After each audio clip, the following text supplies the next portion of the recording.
God is calling many of you to his feet. He's calling many of you to his presence. He said, you're asking for rest. You're tired. You're exhausted. You're overwhelmed. You have anxiety, but you are trying to do this thing in your own strength.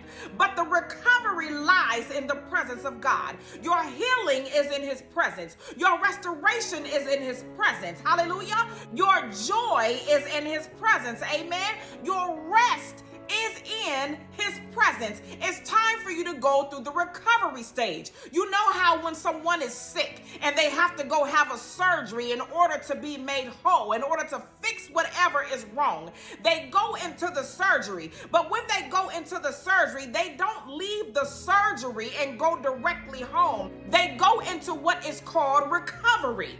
And this is what God is about to do for you. He wants your time. He wants your surrender. He wants your heart. He wants your face at his feet, because he is about to do some surgery on your life that is going to transform who you are. You will never be the same again. God says, surrender it all unto me, and I will restore everything that the enemy has stolen from you 100-fold. You're not just going to have strength.